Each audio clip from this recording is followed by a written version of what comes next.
Good morning. Welcome back to the Broadcast Retirement Network. I'm Jeff Snyder. This is BRN AM for Wednesday, September 15th, 2021. And our top stories today: more Americans are looking towards their employers for financial wellness, and data, tools, and education to help with that financial wellness. Joining me now to discuss this and more is Cindy Dash with Broadridge. Cindy, it's great to see you. Thanks so much for joining us on the program this morning. It's great to be here. Thanks for having me. And there is so much going on with this pandemic, certainly from the healthcare side and the financial side, and also the mental health side. Let's not forget that. But what are some of the latest trends with regards to American workers, and specifically around their financial wellness? Yeah, great question, and obviously a loaded one, but certainly really three, I think, key trends: democratization, focusing on whether or not, from a full view of your employment satisfaction, and what is referred to as the Great Resignation. I think 65% of workers are considering a change right now. And then one that's super surprising, but really one that we're thinking about and how to help our advisors, is that human touch, that human element of thinking about retirement and how financial advisors can help associates think about the long term, the holistic picture. So if we think about the first one in terms of democratization, it's really access to platforms and access to trading across multiple different security classes, and just access. And we've seen a record stock growth across Broadridge, and certainly on the 401k side, an increase in trading. Initially, when the pandemic hit, there was concern that there would be a significant number of distributions taken and a slowdown in the growth on the 401k plan side, but we've actually seen a tremendous uptick and a focus coming out of the pandemic on just having that optionality. And then the second one, thinking about, that Great Resignation and the she session, some focus as well on women in the workplace and grappling with balance across both childcare or caring for older parents, and really sort of what is the next 10 years. This is a pivotal moment, especially for Gen Z, if you think about it, whereas perhaps 2008, the pivotal moment was the recession, or as we're coming up on 9/11, right? Think about 9/11. This is pivotal, and people are taking stock and saying, where do I want to be? What do I want my career to look like? And the virtual environment is providing opportunity across multiple geographies, and that provides opportunity on the retirement sector as people think about, where do I need to be in terms of my whole financial plan, not just retirement. And then rounding it out to that human element, it's surprising, right? I'm a Gen Xer. I've got my pen here. And we have done a lot of work with the Center for Genetic Kinetics. It's real easy. It flows right off the tongue. But Jason Dorsey, who heads up that organization, he's a huge personality. And it's amazing that Gen Z is really focused on working with advisors for that human experience, not just technology. They want to be consulted, almost financial therapy, if you think about it, and what it takes to have that full plan. So I said it was a loaded question, but that was a loaded question, but I think you did really well unpacking it. Let's talk about the younger generation and how are they reacting? You mentioned 2008, and there was a reaction to that. All of us had that went through that, had a reaction, and that frames what our behavior is like. But how are younger Americans dealing with this financial uncertainty, the uncertainty perhaps of having a job, a well-paying job, not living in the city or place that they want to live? Maybe they're still living, they had to move back home during the pandemic. So how are they reacting? Yeah, it's another great question. And certainly if you have a younger child who you never thought would be back home and they're back home, definitely top of mind. I have a 17-year-old who's thinking about heading off to college soon and how it's impacted her generation, and thinking about just the cost of an education and being online and grappling with that has certainly been top of mind in our house. But what we have found is really that if you think about it from millennials, we'll take that generation first, and it's really kind of split into two groups from the studies that we focused on. The millennials have done a tremendous amount to save and want to continue to do that. They have a reputation, maybe not deserved, of being active and engaged in the workforce. And so as they're looking to think about financial wellness holistically, it's a ripe opportunity to present them with tools and additional ways in which to save. The younger generation is really thinking about emergency savings, and that's something that's really a hot topic. But when the pandemic hit, it was amazing how so many people were tapping into or trying to find ways to get kind of immediate liquidity. And this younger generation does a great job of saving, but they want to be able to know in the future, if this happens again, that they're well prepared. And so finding tools to really give them the ability to be able to feel that they have a future, a good job, but also, can I handle if 3 or 4 months I'm not in the best workplace again? Because, we can never say this will never happen again, unfortunately. And I think that will stay with them. Yeah. Let's talk about the opportunity now for financial advisors. And you mentioned previously that the younger generation, they want to be consulted too. What's the opportunity? I think a lot of people, when they look at FAs, or if you're an FA, you look at maybe the boomers, which is a huge wealth transfer opportunity, right, to people of our generation. I'm a Gen Xer too, by the way. But what are the opportunities? Look, I'm a full-fledged Gen Xer. But what are the opportunities now for financial advisors, particularly working with workers?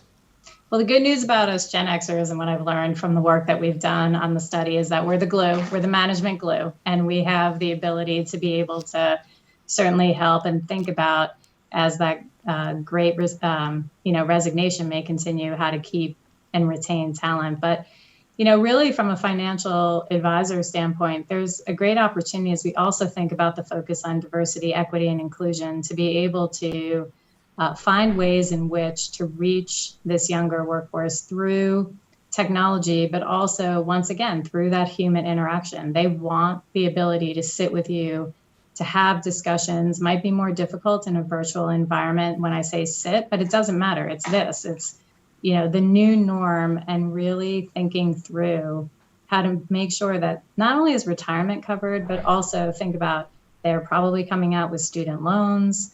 They also have to think about buying a house now in a market where the real estate market is taken off, or all the things that, maybe for our generation were a given are no longer a given. And they really do want, from an FA, tools and the opportunity to have those discussions, not just technology. Well, here's another loaded question to kind of end out the segment, Cindy. And I guess, how, in your estimation, how has the retirement industry responded? As you were talking about this, you mentioned tools, you mentioned the financial advisor community. Has the industry, in your estimation, and I include legislators, regulators in that, have they stepped up the opportunity to support these opportunities? I think there's definitely a step up. Our industry has done a very good job of thinking through new tool sets, fintech startups that are coming in, ways in which there can be disruption that adds value for the client. But at the end of the day, I think we can always do more. We always look to think about how we can put our clients, the participants, in the best position possible. And so we need to challenge ourselves to do a better job of that democratization and really providing the tools to those who don't have necessarily access to it through a workplace retirement plan. And there's active legislation and discussion on that now, but really just getting the engagement around savings and thinking that through from a societal perspective of it's best for all of us when we can all save and then have that moment where it's our decision as to whether or not we want to continue to work. I always think about that's the one true universal in our industry, or wherever you go, that most people have it in their mind of what's on their bucket list. What do they want to do when it's their time? And if we can give them that opportunity, I mean, just what a great legacy. And so to be able to do more towards that, I would challenge us from not only a technology standpoint, but also that human element, being a good listener when someone comes in your office and hearing what they're interested in doing long term, and then going the distance. Yeah, really, really important. I like that last comment you made, especially being a great listener. Cindy, we're going to have to leave it there. Thank you so much for sharing your perspective. And when we come back, we'll talk about data, tools, and education with financial wellness. You're going to want to stay tuned right here on BRN AM.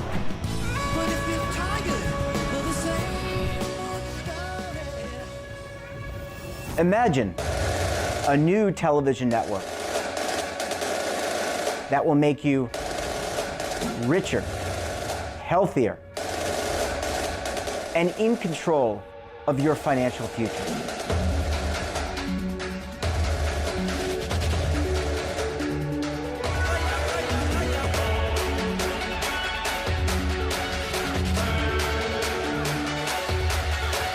This network is for the policewoman in Nashville, Tennessee, the baker in Dubuque, Iowa, the teacher in Lexington, Kentucky.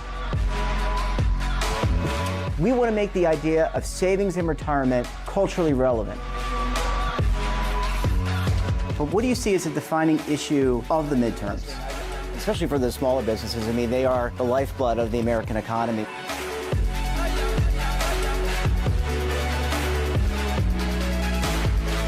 Featuring exclusive interviews, current affairs, and docuseries. 33 years old, you retired early. The philosophy is money only matters if it helps you live a life that you love. But you got to start thinking about retirement as soon as you get in.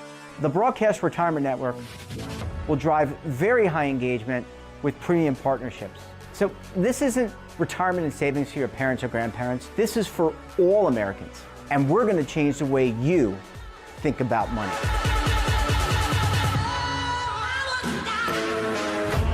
Welcome to the next frontier of retirement and savings.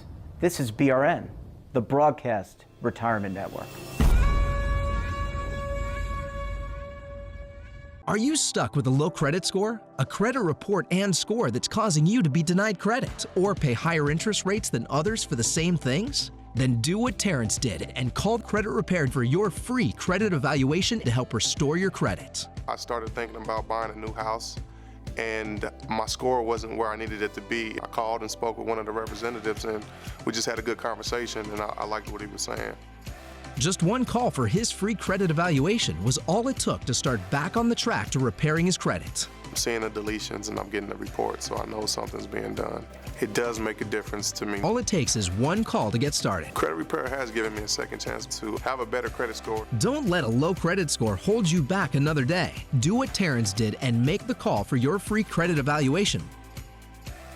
Call 800-819-4152. That's 800-819-4152. Again, 800-819-4152.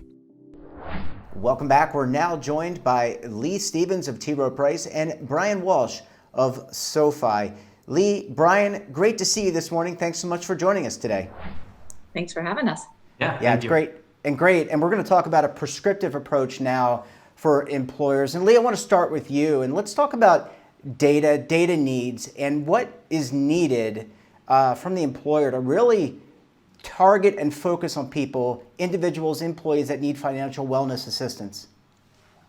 Well, Jeff, there's a lot of things that actually even come before the data, right? Just to set the stage, we know 49% of plan sponsors added a tool or service around financial wellness in 2020, and 17% say they're going to add one in 2021. So this is happening. But our best recommendations is around trying to define financial wellness and what are the goals of the organization. Are you having trouble with absenteeism or productivity or engagement? So what's the problem we're trying to solve? We want to look at a gap analysis. What do we have? Do we have some programs in the 401k plan? Do we have EAP? What vendors do we have? Do we need new ones? And then once you have all of that, that's really when you get to the data, to your question. And then it's really a determination of what you have in your purview and what you need to get from others. So clearly you want to know your audience. You want to look at age and gender and full-time employment and income, education level, turnover, what their 401k balance might be. And then you also want to look at some behaviors you might get from some of your other vendors. Have people started to show signs of financial stress in terms of stopping contributing or lowering their deferral rate or quadros or changing beneficiaries? So it's really a combination of data and gap analysis as a place to start.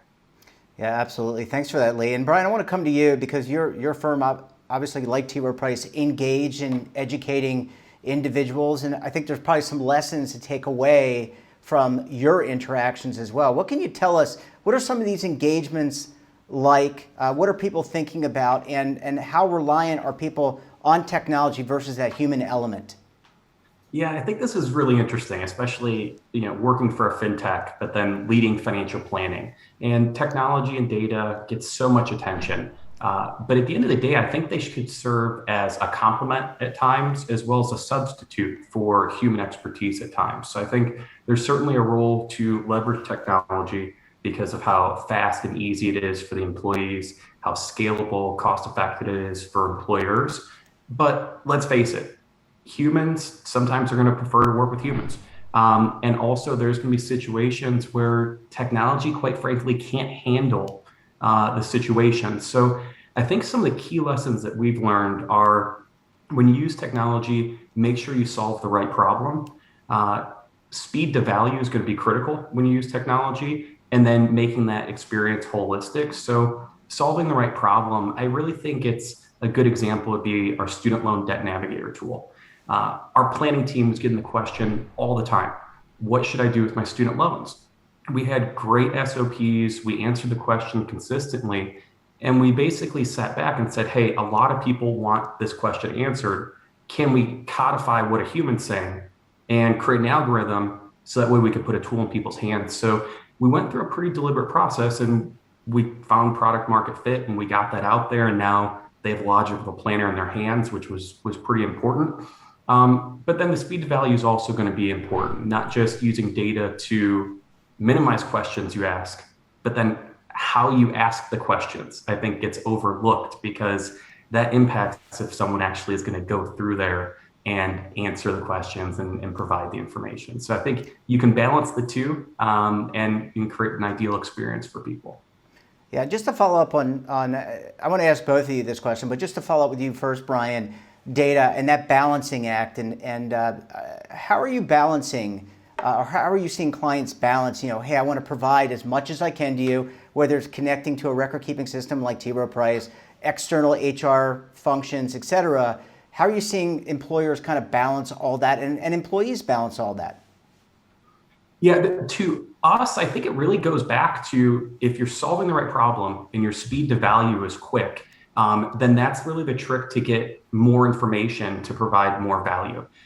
So what we found is we don't want to sit there and force people to link all of their accounts or enroll in credit score monitoring or answer 30 questions to get some simple insight that they want.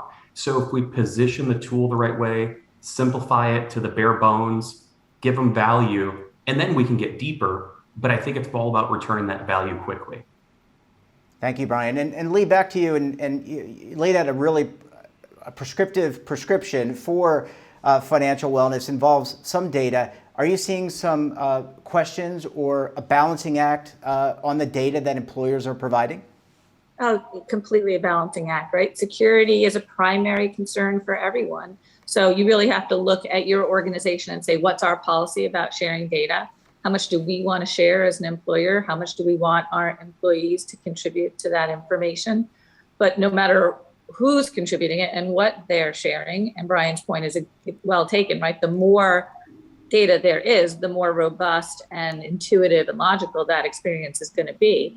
You have to make sure it's in a documented cybersecurity program, that it's under annual risk assessments, it's got third-party security controls. So really just knowing how the data is being used, who's supplying it, and how it's being secured is an eminent concern.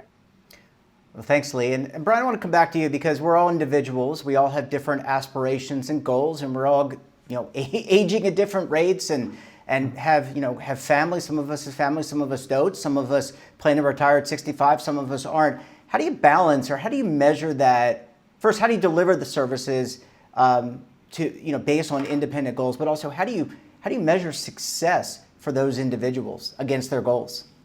Yeah, that's a great question, and I think how we deliver it. I'll start with that piece, and then overall how we measure and manage that. So when we deliver advice, whether it be a one-time episodic scenario with technology or with a human financial planner, we want people to focus on one goal at a time, and we want them to focus on the right goal.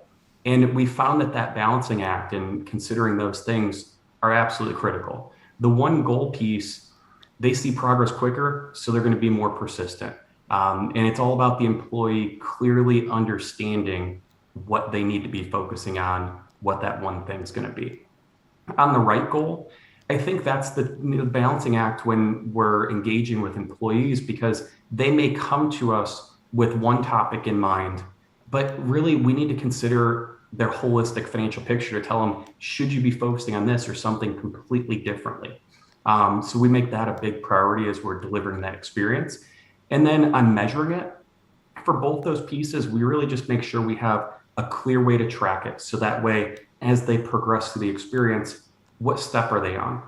What aspect were they interested in talking about before versus next time? And then gathering basic financial data so that way we could see how they progress over time. And then as we integrate the planners into the experience, we really focus on how satisfying was the experience for the employee? Was their advice quality? And then are they engaging with enough employees? Because we found that's the right mix to kind of measure things from a financial planning perspective. Lee, I would imagine not only data is important to flow from the employer and various HR systems in order to track, help deliver services, but it's also important for providing success stories and benchmarking success.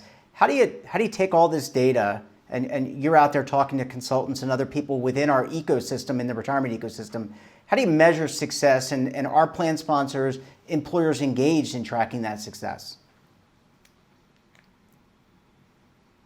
Your success is incredibly important to define how well your program accomplished its goal. So really, let's kind of go forward in time. Let's assume we've got all the data, we did all the analytics, we communicated the whole program, our participants are engaged. Really, you want to go back and look at the same data that you started your analysis with. So what are those financial stresses? What are the problems your organization are trying to solve? And you go back 6 months, a year, 2 years, 3 years. Now, this stuff doesn't get turned around in a day, as Brian can, and we all can attest to. But has productivity changed? Has absenteeism changed? Have loans gone down? Have deferral rates gone up? Have student loan balances been addressed? So it's really making sure that you're anchoring to what you were looking to accomplish and reporting back on those same statistics. And you and I and others have been in those quarterly meetings, which primarily, those quarterly employer meetings where you're benchmarking the plan, you're looking at investments, and that has really been the norm every quarter. Are you seeing more of your client partners kind of minimize or diminish some of that time? Investments are important, fees are important, but now devote more time in that quarterly meeting to discussing these factors and how they affect the organization? Absolutely. I mean, sometimes organizations can affect these changes in a cost neutral setting with vendors they may already have, but often they're spending significant organizational resources and money on it. So they want to make sure that they are evaluating, is it accomplishing its goals? So with the advent of many, many virtual meetings, just like our virtual interview, sometimes it makes for more or longer committee meetings, but yes, they are definitely taking time to look at our health plan scores, reports, and getting feedback on the program. Yeah, really important. Brian, I want to just kind of finish up with you, and let's talk about kind of the future. Let's talk about technology. Obviously, technology improving. We're having creation of artificial intelligence is being included. We've got special chat functionality that's available on systems like yours and T. Rowe Price's and other record keepers. What do we look for in the future that's going to help us navigate this as individuals and as employers providing these financial wellness programs? Yeah, I think the next big evolution is going to be just helping communicate someone's next best action. I think, a lot of times I've worked at different financial companies, and that's always been the holy grail, where if they call in and they ask a question about something, that person can say, hey, have you thought about this? And kind of solving what's going to be important in the future. And, I think as data improves and as our algorithms improve, then I think we can get there. Yeah, I think people are engaged, and great to see the work that you and others are doing on both sides, whether it's the record keeper, the service provider, or a financial planning organization, are doing to really engage people. We're going to have to leave it there. Lee Stevens, Brian Walsh, great to see you. Thanks so much for joining us on the program this morning. Thanks, Jeff. Thank you. That wraps up this episode of BRN AM. Have a topic of interest, someone you think we should talk to, drop us a line. And don't forget, for all the information in retirement, markets, technology, personal finance, so much more, check out today's edition of our daily newsletter, The Morning Pulse. We're back again tomorrow. Until then, I'm Jeff Snyder. Stay safe, keep on saving, and don't forget, roll with the changes.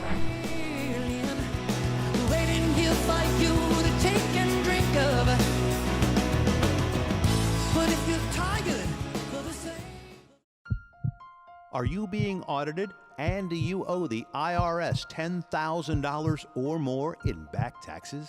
Is the IRS threatening to take more of your money? Don't fight the IRS alone. The Tax Doctor is here to help you negotiate your tax bill and reduce your stress. The IRS can freeze your assets and seize your bank accounts, but you can stop these IRS actions. The Tax Doctor will work with you using our years of experience to represent your case to help you get the best resolution under the IRS guidelines. Help is here to deal with the IRS to reduce your stress. We've handled thousands of cases, so we know what we're doing. If you owe $10,000 or more in back taxes, do not call the IRS alone. Call a Tax Doctor now for a tax emergency analysis. Call 800-224-6439.